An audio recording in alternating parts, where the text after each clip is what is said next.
Hi hello வணக்கம் மக்களே, நீங்க கேட்டுட்டு இருக்கிறது ஃபைட் பாட்காஸ்ட். நான் உங்க வாசகன் பேசிட்டு இருக்கேன். இது காவேரி மைந்தன் சீரீஸ்.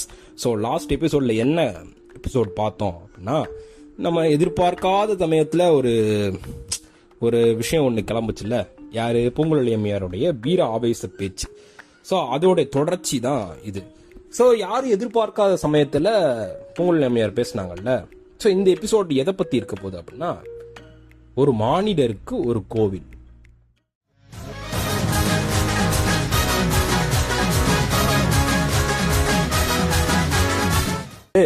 வீர ஆபீஸோட அரசரை பார்த்து பேசுறாங்க. ஏன்னா குரல் திக்க கேட்டு இப்ப அரசர் முகத்துல இருந்து பிரதமர் முகத்துல இருந்து எல்லார் முகமும் அரசியார் முகத்தை உற்று நோக்குது. அப்ப அரசியர் பேச ஆரம்பிக்கிறாங்க.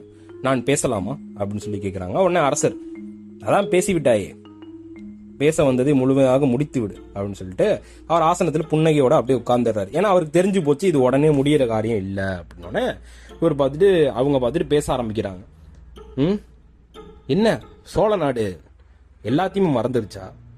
இன்னைக்கு இந்த சோழ நாடு இவ்வளவு உயிர் பெற்று இருக்கிறதுக்கு காரணம் யாரு? நீங்க எல்லாரும் இப்ப இலக்காரமா பேசுனீங்களே, அந்த ஊமை ராணி தான். அந்த ஊமை ராணிக்காக இந்த சோழ நாடு என்ன செஞ்சது, என்ன பண்ணிருக்கு? உண்மையை சொல்லுங்க. இது நாள் வரைக்கும் அந்த நன்றி உணர்வு உங்களுக்குள்ள இருந்திருக்கும் நான் நம்பினேன். ஆனா இன்னைக்கு நீங்க பேசின பேச்சை வச்செல்லாம் பார்க்கும்போது உங்களுக்குள்ள அந்த நன்றி உணர்வே இல்லைன்னு தெரிஞ்சு போச்சு. ஏன் அவளுக்கு ஒரு கோயில் கட்டக்கூடாதுன்னு நீங்க இவ்வளவு எதிர்ப்பு கொடுக்குறீங்க அரசே அப்படின்னு சொல்லி கேட்கறாங்க. நீயும் புரியாம பேசாத பூங்குழலி, நம்ம ஒன்னும் தனி மனித விருப்பத்துக்கு இந்த கோயில் கட்ட முடியாது. உனக்கு இருக்கிற பாசம் தான் எனக்கு இருக்கு. ஆனா அப்படி இருக்கிறப்போ அவளுக்குன்னு ஏன் நம்ம கோயில் கட்டணும்? ஏன் பிரதமர் இவ்வளவு விளக்கம் கொடுத்தும் உனக்கு அது புரியவில்லையா அப்படின்னு சொல்லி அவரும் சற்று கோபமா கேட்கிறாரு. ஏன் புரியல? இங்க இருக்கிற உங்க ரெண்டு பேருக்கும் பர்சனல் வெஞ்சன்ஸ், அதாவது தனிப்பட்ட கருத்து எதுவும் இல்ல, தனிப்பட்ட வெறுப்பு எதுவும் இல்லைனாலும் ஏன் அந்த அம்மையாரை எதிர்க்கிறீங்க? தோ இங்க நிக்கிறாரு பொன்னியின் செல்வர். இவர் எத்தனை முறை அந்த ஊமை ராணி காப்பாத்திருக்கான்னு தெரியுமா?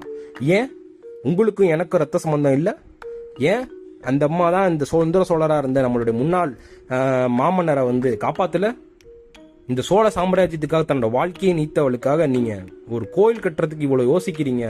கோயில்னு விடுங்க, அவளுக்கான ஒரு நன்றி உணர்வு உங்களுக்குள்ள இல்லையா அப்படின்னு சொல்லி லாரா பார்த்தும் அப்படியே அவங்க உணர்ச்சி பொங்கு முகத்தோட பேசுறாங்க. இப்படிப்பட்ட பூங்குழலியை பார்த்து எல்லோருக்குமே அங்க இருக்கவங்களுக்குலாம் ரொம்ப ஆச்சரியம். ஏன்னா இது வரத்துக்கு ஒரு முன்னாடி ஒரு 7-8 வருஷத்துக்கு முன்னாடி இருந்த பூங்குழலி இப்படிதான் இருந்தா.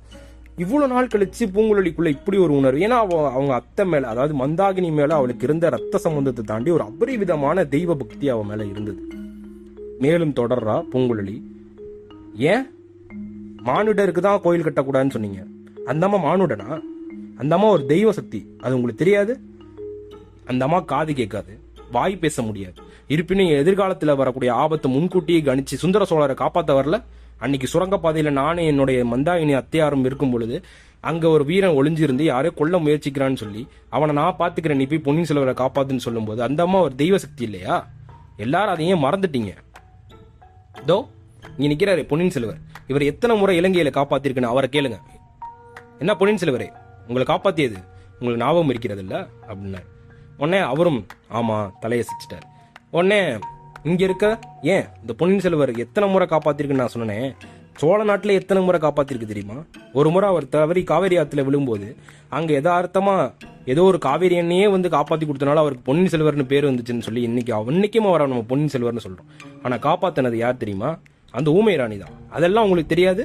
தெரிஞ்சும் அவரை போய் நீங்க நன்றி கெட்டவங்க மாதிரி இலக்காரமா பேசுறீங்க அப்படின்னு சொல்லி வீராவசத்தோடு திருச்சி பேசிக்கிட்டே இருக்காங்க. அடுத்து சுந்தர சோழரை காப்பாத்தினதுக்காக தன்னுடைய விதிக்கும் வேலுக்கும் நடுவுல விழாவில் அந்த வேலை வாங்கி உயிர் நீத்த அந்த அம்மையாரை பத்தி ஏன் இப்படி வாய் கூசாம எல்லாரும் பேசுறீங்க அப்படின்னோடனே அரசர் ஒரு கட்டத்துக்கு மேல பொறுமையை இழந்துட்டாரு.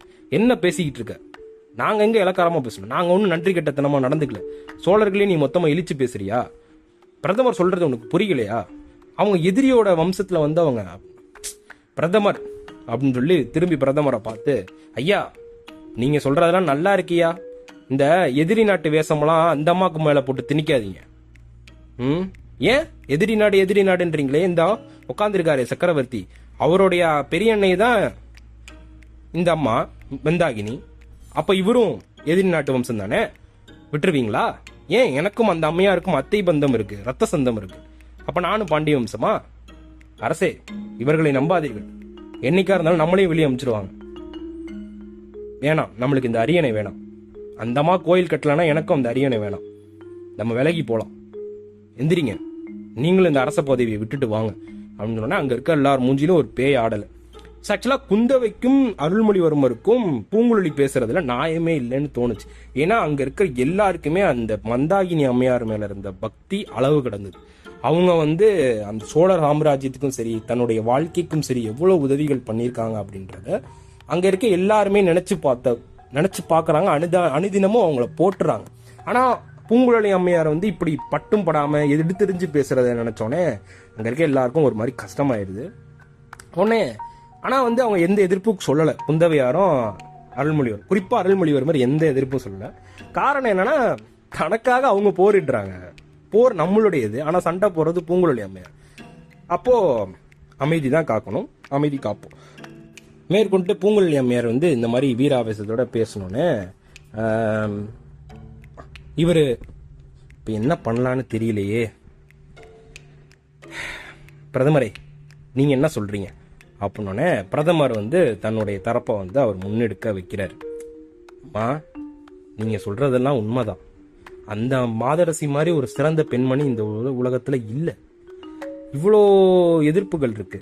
மானுட சக்தியும் தாண்டி அந்த அம்மாக்கு இருந்த தெய்வ சக்தியினாலதான் இன்னைக்கு சோழ சாம்ராஜ்யம் விஸ்தாரிக்கப்பட்டிருக்கு, இவ்வளவு தூரம் வளர்ந்து வந்திருக்கு. அதை நம்மளே கெடுத்துக்க கூடாது இல்ல. ஒரு மானிட பிறவி அதெல்லாம் அடுத்து அரசியல் ரீதியா நம்ம அவங்களுக்கு எந்த பாதையும் போட்டு கொடுத்துட கூடாதுன்றதுக்காக தான் நான் இதை சொல்றேன். சோ இதுல கோயில் கட்டுறதுல எனக்கு துளி அளவும் விருப்பம் இல்லை தாயே அப்படின்னு சொல்லி பிரதமர் அவருடைய அந்த நிலைப்பாட்டிலே நிக்கிறார். ஆனா அவருக்கு உள் மனசுல இது கோயில் கட்டினா நல்லா இருக்குமே, தன்னோட குற்ற உணர்வும் பேரும் அதுவும் பேரும்ன்ற அந்த எண்ணமும் அவருக்கு மனசுக்குள்ள இருந்துகிட்டே இருக்கு. ஆனா அவருக்கு நாடுதான் முக்கியம், நாட்டு மக்கள் தான் முக்கியம்ன்றாங்க. அவர் தெளிவா இருக்காரு. உடனே சக்கரவர்த்தினி பிடிவாதமா இருக்காங்க. அவங்களும் விட்டுறதா இல்ல. அத்தைக்கு கோயில் கட்டலனா எனக்கு இனிமேட்டு நான் சக்கரவர்த்தின்ற அந்த ஆசனத்தில் அமர மாட்டேன், அவரும் அமரக்கூடாது, நீங்களே எந்திரிச்சு வாங்க அப்படின்னு சொல்லி அரசரை பார்த்து கோபமா பேசுறாங்க. அப்ப பேசுறப்போ என்ன பேசுற, இதுக்கும் என்ன சம்பந்தம், நம்ம இங்க கோயில் கட்டலாமா வேணாமான்றதான் முக்கியம். என்னை பொறுத்த வரைக்கும் கோயில் கட்டக்கூடாதுன்னு பிரதமர் சொல்றாரு. நானும் அதை வழிமுறைகிறேன். உன்னுடைய விருப்பம் என்ன? இதுல இருந்து நல்லா தெரியுது, நன்றி கெட்டவங்க நம்ம எல்லாரும் தான். இங்க இருக்கிற எல்லாரிலையுமே ஒருத்தர் மட்டும்தான் நன்றி கெட்டவர் இல்ல. யார் தெரியுமா? பொன்னியின் செல்வர். அவருக்கு தோணுன இந்த எண்ணம் ஏன் நம்மளுக்கு தோணல? அவர் மட்டும்தான் நன்றி உணர்வோட இருக்காருன்னு நான் நினைக்கிறேன். சோழ வம்சத்துல இன்னும் அந்த நன்றி உணர்வும் நேரம் அறத்திலும் சிவபக்தியிலும் ஏன் போர் திறத்திலும் சிறந்த ஒரே சோழனா இன்ன வரைக்கும் இருக்கிறது பொன்னியின் செல்வர் மட்டும்தான் நினைக்கிறேன். அப்படின்னோடனே ரோசம் வந்துருச்சு சக்கரவர்த்திக்கு. நீ சொல்றது முற்றிலும் போய் என்ன பேசிட்டு இருக்க அப்படின்னு சொல்லி அவர் கேட்கிறாரு. ஆமா, இது நாள் வரைக்கும் நான் என்ன பேசினேன்? ஒண்ணுமே பேசல. ஏன் கல்யாணம் ஆகி இத்தனை நாள் சக்கரவர்த்தினே இருந்திருக்கனே, நான் இது வரைக்கும் எத்தனை முறை பேசியிருப்பேன் அப்படின்னு சொல்லி அவங்க அழுதுகிட்டே கேட்குறாங்க. அப்பதான் அவருக்கு புரியுது, தன்னுடைய மனைவி சக்கரவர்த்தி ஆனதுக்கு அப்புறம் கேட்ட விஷயங்கள் ரொம்ப ரொம்ப குறைவு. அதை எதையுமே அவங்க வெளிப்படையே கேட்டதில்லை. கேட்ட இந்த ஒரு விஷயமும் அவங்களுக்கு கை கூடலன்றப்போ சக்கரவர்த்தினிக்கு ஏற்பட்ட ஏமாற்றத்தை விட சக்கரவர்த்திக்கு வருத்தம் ஜாஸ்தியாயிருது. உடனே அவர் சொல்றாரு, பிரம்மராயரே கோயில் பணியை ஸ்டார்ட் பண்ண சொல்லுங்க, நம்ம இந்த கோயில் கட்டுறோம். அவங்க எங்க இறந்தாங்களோ இந்த தஞ்சை மண்ணிலே அவங்களுக்கு ஒரு கோயில் ஒன்று கட்டுறோம் அப்படின்னு சொன்னோன்னா அங்கே சபையே சந்தோஷமாயிருது. சந்தோஷம் எல்லை கடந்து போகுது. டக்குன்னு ஒரு இடத்துல ஒரு ட்விஸ்ட் ஒன்று திரும்பி, ஆனால் ஒரு கண்டிஷன். என்ன அது? ஐயோ இது என்ன புதுசு அப்படின்னா, அந்த கட்டுற கோயில்ல பாதி காசு என்னது பொன்னியின் செல்வரே, ஞாபகம் வச்சுக்கோங்க அப்படின்னு சொன்னோன்னே மீண்டும் சந்தோஷம் ரெட்டிப்பாயிருது. சக்கரவர்த்தினியுடைய வேண்டுதலுக்காக அந்த கோயில் கட்டப்பட்டது. ஸோ இந்த பிரச்சனை முடிஞ்சிருச்சு. முடிஞ்சோடனே சக்கரவர்த்தினிக்கு சந்தோஷம் தாங்கல, கண்களில் கண்ணீர். அவங்க தனியா பிரம்மராயரை மீட் பண்ணணும்னு சொல்லி மீட் பண்றாங்க. ஐயா, இந்த ஏழை பெண் ஓடக்கார பெண்ணு உங்களை தப்பா பேசியிருந்தா மன்னிச்சிடுங்க. நான் வயசுல உங்களை விட நான் எப்பவுமே சக்கரவர்த்தினின்னு உங்கள்கிட்ட பார்த்ததே இல்லை. ஒரு குருவா தான் உங்களை நான் பார்க்குறேன். உங்களை நான் ஏதாவது தப்பா பேசியிருந்தா மன்னிச்சிடுங்க. நீங்க என்னை மன்னிச்சிட்டேன்னு சொன்னாதான் எனக்கு அந்த இயல்பா இருக்க முடியும். என்னை மன்னிச்சிருங்க அப்படின்னோடனே இவர் பிரம்மராயர் கண் கலங்கி, தாயே நான் தாம்மா உன்கிட்ட நன்றி சொல்லணும். நீ இன்னைக்கு செஞ்சிருக்க உதவி நீ வந்து என்னால் வாய் விட்டு சொல்ல முடியாத ஒரு மிகப்பெரிய உதவி. அது நீ எனக்கு பண்ணி கொடுத்துருக்க, ரொம்ப ரொம்ப நன்றி அப்படின்னு சொல்கிறாரு. இது யாருக்குமே இது அங்கே இருக்க பூங்குழலி அம்மையாருக்கு ஒன்றுமே புரியல. என்ன இந்த கிழவர் வளர்றாரு அப்படின்னு. ஏன்னு நம்மளுக்கு மட்டும்தான் தெரியும். So stay tuned. பாய்.